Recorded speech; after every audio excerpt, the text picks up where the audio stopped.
The Roman Empire, an indomitable force, an unparalleled civilization, and a beacon of power that ruled the ancient world for centuries.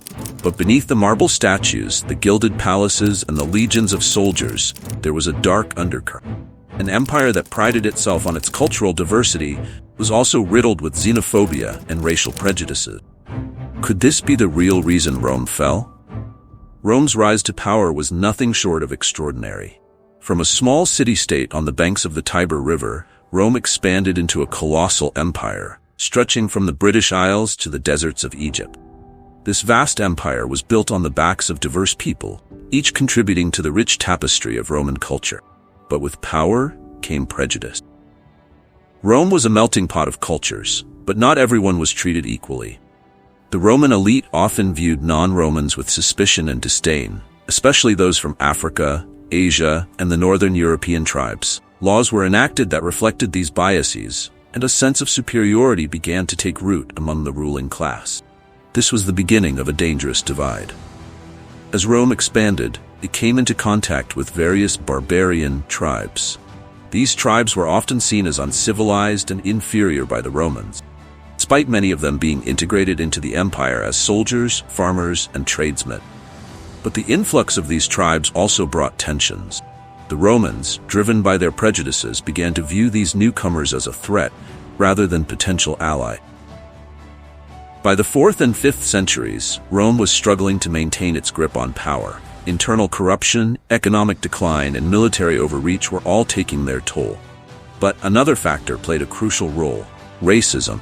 The Roman elite's disdain for the barbarian tribes led them to underestimate the threat these groups posed. When the Visigoths, under their leader Alaric, sacked Rome in 410 AD, wasn't just a military defeat, it was a failure of perception. The Visigoths had been allies of Rome, serving as soldiers and settlers within the empire. But they were often treated as second-class citizens, facing discrimination and exploitation.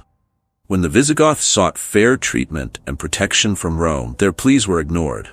This mistreatment fueled their anger, leading Alaric to march on Rome. The sack of the city was as much a response to racial injustice as it was a military strategy. The sack of Rome was a turning point. It shattered the myth of Roman invincibility and exposed the deep-seated flaws within the empire. The Roman leadership's failure to see the Visigoths as equals and their refusal to integrate them fully into the empire's fold were costly mistakes. The sack was not just the result of military failure, but of a society divided by prejudice. The Visigoths were not the only group that faced discrimination in the Roman Empire. Across the empire, various peoples who were seen as other began to turn against Rome. The empire's inability to embrace its diversity led to fractures that weakened its foundation. Rome's fall was not just due to external pressures, but also internal divisions fueled by prejudice. Rome's fall is a powerful lesson in the dangers of racism and division. An empire that could have thrived on its diversity instead crumbled under the weight of its prejudices. The story of Rome's fall is a reminder that unity, respect, and inclusivity are essential to the survival of any society. If you found this exploration into the fall of Rome enlightening, make sure to subscribe for more deep dives into history's most complex and controversial events. Let us know in the comments. Do you think racism played a significant role in the fall of Rome?